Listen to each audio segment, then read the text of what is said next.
Kandila sa libingan. Hindi ko alam kung bakit ako pumayag na mag-isa akong pumunta sa sementeryo. Pero minsan, may mga utos na hindi mo pwedeng tanggihan, lalo na kung galing sa pamilya. Ako si Lira, at ito ang kwento kung paano ang isang kandila sa libingan nagdala sa akin ng bangungot na hindi ko malilimutan. Araw ng undas noon, hating gabi na halos, pero sinabi ni nanay na may naiwan daw kaming kandila sa puntod ni Lola.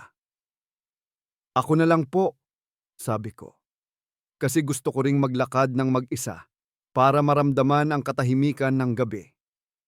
Pagdating ko sa sementeryo, madilim. Ang tanging ilaw lang ay ang mga kandilang naiwan ng ibang pamilya. At ang amoy ng natutunaw na kandila humahalo sa malamig na simoy ng hangin. Habang naglalakad ako, napapansin ko, parang may mga matang nakatingin, mga aninong dumadaan sa gilid ng mga nicho. Pero wala namang tao. Sa wakas, narating ko ang puntod ni Lola. May maliit na kandilang nakatusok sa lupa. Pero kakaiba, hindi ito kulay puti tulad ng dati naming dala. Itim! Isang kandilang itim. Nagtaka ko, hindi kami nagdala ng ganito. Pero nakasindi ito at ang apoy, kulay pula. Nang lapitan ko, biglang humangin. Ang lahat ng kandila sa paligid ay sabay-sabay na namatay. Maliban sa kandilang itim sa puntod ni Lola. Tahimik ang lahat. Mas tahimik kaysa dati.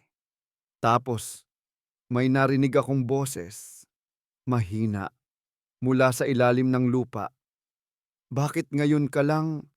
Napatigil ako. Hindi ko alam kung guni-guni lang. Pero nang yumuko ako, parang naririnig ko ang mga kuko na kumakalabit mula sa loob ng kabaong. At doon ko nakita, mula sa kandila, may tumutulong wax na parang dugo. Bigla akong kinilabutan nang maramdaman kong may malamig na hangin sa batok ko. Paglingon ko, may babae. Mahaba ang buhok, nakaputi.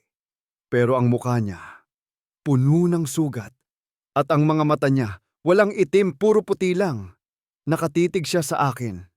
At sa kanyang kamay, hawak din niya ang isang kandilang itim. Sindi at nanginginig ang apoy. Sabi niya, ang kandila, hindi para sa kanya, para sa iyo ito. Tumakbo ako. Pero saan man ako dumaan, lahat ng daan palabas ng sementeryo, nagbabalik lang ako sa puntod ni Lola. At sa tuwing babalik ako, mas marami pang kandilang itim ang nakapaligid. Daan-daang kandila. Nakasindi, lahat may apoy na pula. Hanggang sa marinig ko muli ang boses. Mula sa ilalim ng lupa, mas malakas na ngayon, sumama ka na. Bigla akong nadapa. Nang tumingin ako sa sahig, nakita ko ang aking kamay. Puno ng wax na kulay dugo. Pero mainit. Nasusunog ang balat ko. Sa huling pagkakataon, sinubukan kong patayin ang kandila. Hinipan ko, dinaganan ko, pero hindi ito namamatay. Sa halip, habang sinusubukan ko, mas lalo lang itong lumalaki hanggang sa lamunin ako ng apoy na pula at ang paligid ko, puro hukay at kabaong na bukas.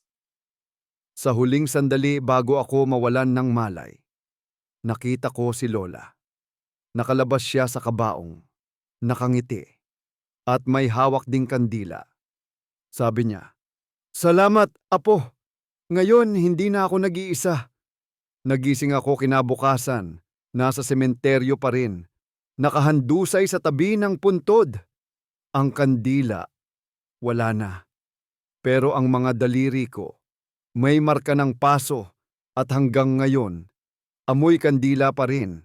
At sa tuwing papatayin ko ang ilaw bago matulog, may maliit na sindi ng kandila sa gilid ng kama ko. Laging nakatingin, laging nakasindi.